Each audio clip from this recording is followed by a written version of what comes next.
Folks, Sean Hannity, it appears, is losing it. And I know that's kind of a tough pill to swallow because it seems like Sean Hannity may never have actually had it.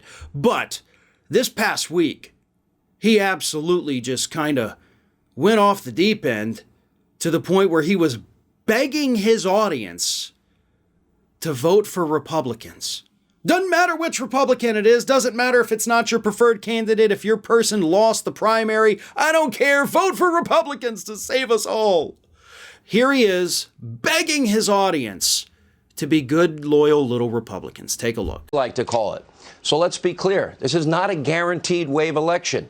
Anyone that says Republicans have a lock on the House and the Senate, they're lying to you. They don't know. The races can be extremely competitive in every bellwether state. This is really for the country an all-hands-on-deck situation. This is an inflection point for the country. If your preferred candidate, by the way, didn't win the primary, I'm sorry that they didn't win. Too bad.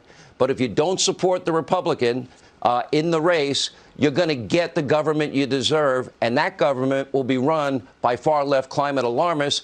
They'll be the ones stacking the Supreme Court, ending the legislative filibuster, going forward with D.C. statehood and every other power grab you can think of. They'll be hell-bent.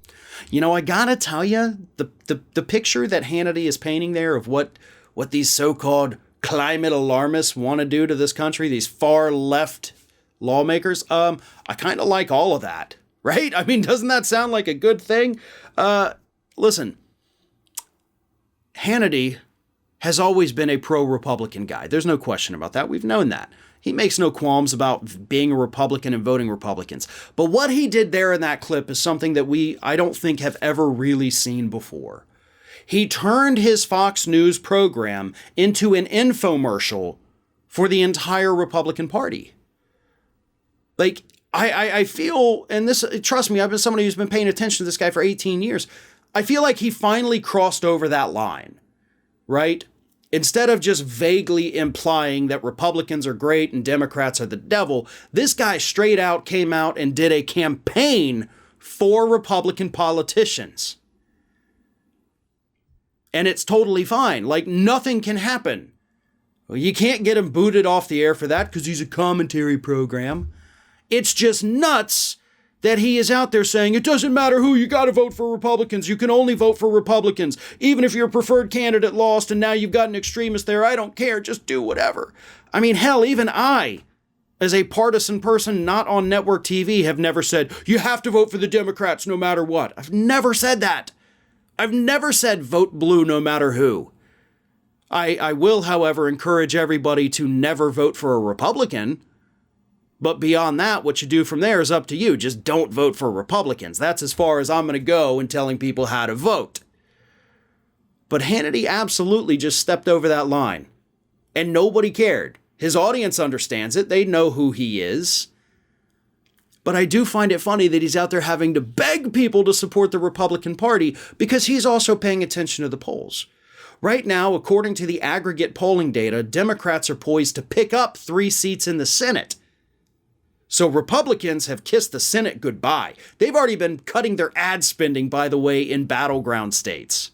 Like Pennsylvania, Wisconsin, Arizona, Nevada, Republicans have pulled $10 million out of those states because they kind of see it as lost causes at this point. $10 million 3 months before the election, the Republicans in the Senate said, we can't spend this anymore. These people are dying, we're going to let them die. So they have already conceded the Senate. They still think they can get the House. But again, the polling data is showing generic Democrats beating generic Republicans. Something that was a dramatic shift from basically the moment Biden was sworn in. Republicans were already polling ahead. Now it's changed, and they got less than 3 months now to make up the difference. And I don't know that they can. I hope they can't. But that's why Sean Hannity is so panicked and desperate.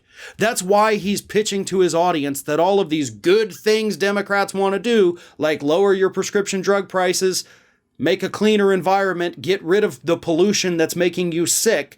That's why he's able to frame that as a bad thing.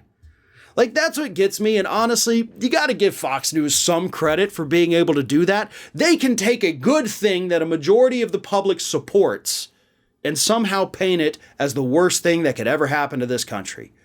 Oh, if you pay less for prescription drugs, Satan is going to come out from the Wisconsin dells and murder your babies. That's pretty much what the network is. And that's how they get people to stop supporting very popular things that would make their lives better. All because they're all just loyal little Republicans because they love tax breaks so damn much. That's what this is all about at the end of the day. They want those tax breaks. And dang it, those Democrats. Oh, wait, no, the Democrats haven't repealed the 2017 tax breaks. So I have no idea what these idiots are so afraid of. Hey everyone, this is Aspen. And did you know that for the low cost of $0 per day, you can subscribe to the Fair and Balanced YouTube channel. We also encourage you to like, comment, and share. But again, click that subscribe button and help Aspen not be so grumpy.